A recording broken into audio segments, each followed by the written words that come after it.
বাংলাদেশ চলচ্চিত্র অঙ্গনের আলোচিত নাম বাপ্পারাজ আসন্ন বাংলাদেশ ফিল্ম আর্টিস্টস অ্যাসোসিয়েশন নির্বাচনে সভাপতি পদে প্রতিদ্বন্দ্বিতা না করার সিদ্ধান্ত নিয়েছেন।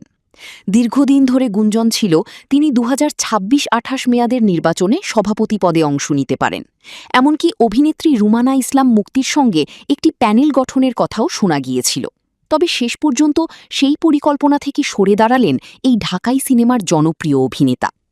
বুধবার ৩ জুন গণমাধ্যমকে বিষয়টি নিশ্চিত করেন বাপ্পারাজ ও মুক্তি দুজনই। রুমানা ইসলাম মুক্তি জানান, বাপ্পারাজ তাকে একটি খুদে বার্তায় নির্বাচন থেকে সরে দাঁড়ানোর সিদ্ধান্তের কথা জানিয়েছেন। ফলে এখন তিনি নতুন সভাপতি প্রার্থী খুঁজছেন। ঘনিষ্ঠ সূত্রে জানা গেছে, ব্যক্তিগত ব্যস্ততা এবং অন্যান্য কারণে বর্তমানে সংগঠনের নির্বাচনী কর্মকাণ্ডে অংশ নেওয়ার মতো পরিস্থিতিতে নেই বাপ্পারাজ। তাই তিনি প্রতিদ্বন্দ্বিতা থেকে নিজেকে সরিয়ে নিয়েছেন।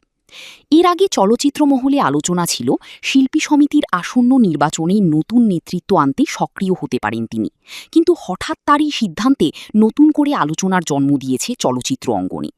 উল্লেখ্য, বাংলাদেশ ফিল্ম আর্টিস্টস অ্যাসোসিয়েশনের সর্বশেষ কার্যনির্বাহী পরিষদের মেয়াদ শেষ হয়েছে চলতি বছরের ২৪ এপ্রিল। গঠনতন্ত্র অনুযায়ী ৩ মাসের মধ্যে নতুন নির্বাচন আয়োজনের বাধ্যবাধকতা রয়েছে। এদিকে নির্বাচন ঘিরে চলচ্চিত্র অঙ্গনে প্যানেল গঠন ও প্রার্থী বাছাইয়ের কাজ এখন জোরে সোরে চলছে। তবে বাপ্পারাজের সরে দাঁড়ানোকে কেন্দ্র করে নির্বাচনী সমীকরণে পরিবর্তন আসতে পারে বলে মনে করছেন সংশ্লিষ্টরা।